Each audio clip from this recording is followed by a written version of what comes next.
mbokki seetaankatu Thiénaba TV salaamaaleykum wa rahmatullahi wa barakaatu. Donc bu fekkente bi mooy première fois ñu seetaan Thiénaba TV ñu ngi lay ñaan nga abonné ci chaîne bi partage vidéo bi parce que lu nekk ñu la ñëwal ci Thiénaba TV incha allah ci ay vidéo tey nag suñu vidéo bu tey mbokk yi nit ñi gis moom mooy naka la ñuy activer Windows. ñu bëri dañuy jànkonteel problème bii nii di ko laajte wala di defee neneen donc ñu xool activation Windows boo ko deful mbokk bi problème yu bëri danga koy am bu si njëkk rek moom mooy paramétrage yi si bëri doo ko mën a def moom mooy barre des tâches yu bëri donc da ngay gis ñu leen ñu désactiver leen parce que lan activer go sa Windows. Donc lien pour télécharger site logiciel bi nga xam ne moom lañ utiliser si site bii nii lañ koy fekk incha allah daan tegal lien bi si suuf vidéo bi da ngay cliquer rek nga télécharger ko incha allah si yoon bu gaaw. Donc boo ko télécharger ba pare dina la indil fichier bu mel nii fichier zip la da nga koy extraire di nga soxla nag WinRAR premièrement balaa loolu lépp dinaa la tegal lien WinRAR si suuf vidéo bi incha allah. Donc boo télécharger WinRAR bi installé ko da ngay extraire donc comme ni nga koy gisee ni ma koy defee nii extraire naa ko boo ko extraire dina la jox ñaari fichier ngay xëcc beneen fichier bi nga xam ne da ko zippé donc bii tam nga doo ko dézippé mais li ngay njëkk a def mbokk moom mooy da ngay dem désactiver sa Windows Defender. Donc parce que dafay bloquer li nga xam ne moom mooy logiciel bi nga xam ne moom lañu utiliser parce que da koy considérer comme virus. Donc da ngay dugg ci paramétrage Windows Defender nga désactiver Windows Defender donc paramétrage lañuy dem donc suñu demee paramétrage dinañ gis fi ñuy désactiver donc ñu désactiver ko première protection en temps réel bi lañuy désactiver rek automatiquement ñu réduire page bi donc ñu dugg automatiquement ci fichier bi nga xam ne moom lañ dézippé woon ci fichier bu mag bi ñu dugg ci. Donc suñ si duggee automatiquement dinañ fa fekk beneen fichier donc fichier bi ñu fay fekk nii dinañ bësaat fekkaat fa ñaari fichier ñu bës si benn si ñaari fichier yooyu rek donc par exemple ñu bës fichier bi nekk si suuf nii donc mu laaj ñu mot de passe bi Windows la Windows donc comme ni ngeen koy gisee nii xaaral ma tappe ko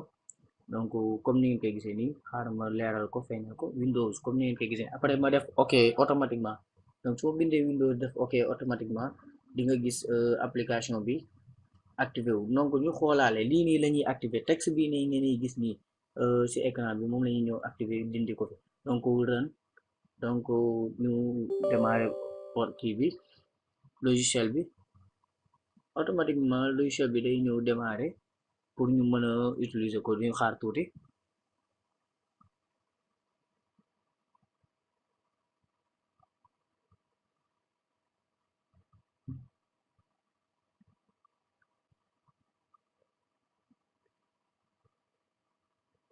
Donc comme ni ngeen koy gisee nii logiciel bi démarré na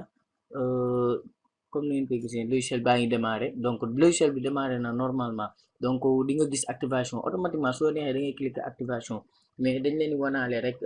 beneen paramétrage comme ni ngeen koy gisee ni mode professionnel bi su fekkee da nga bëgg yeneen paramétrage nga gis ko da ngay cliquer mode professionnel da ngay dem ci à propos nga cliquer mode professionnel après nga def oui donc di nga gis léegi activer Windows wala activer Office donc comme ni nga ko gisee woon bu njëkk ba activer benn activation rek lañ gisoon donc bii nag mode professionnel da ngay gis activer Windows wala activer Office donc activer Office la ñuy def ma joxaale la benn conseil bu ndaw bu fekkente ne da ngay activer Office Windows bi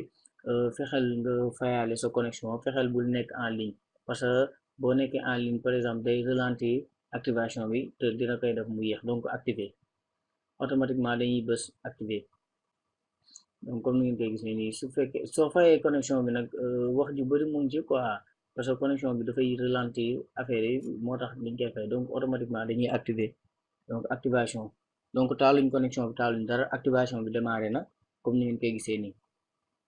donc ñu xool texte bii nii ngeen di gis nii moom léegi ngeen gis mu dañ bu fekkee activation bi activé wu na rek di ngeen gis mu dañ aussi tamit paramétrage yi nga xam ne waxoon nañ ne mënuñ ci am accès day ñëw normal donc comme ni ngeen koy gisee nii lii dañu kii ni ñu bés continuer donc ñu xaar rek affaire mooy defar boppam lépp moo koy defal donc paramétrage yi ngeen di gis nii comme ni ngeen koy gisee nii mënuñ ci am accès pour l'instant donc dañ koy xaar donc comme ni ngeen koy gisee nii texte bi dañ na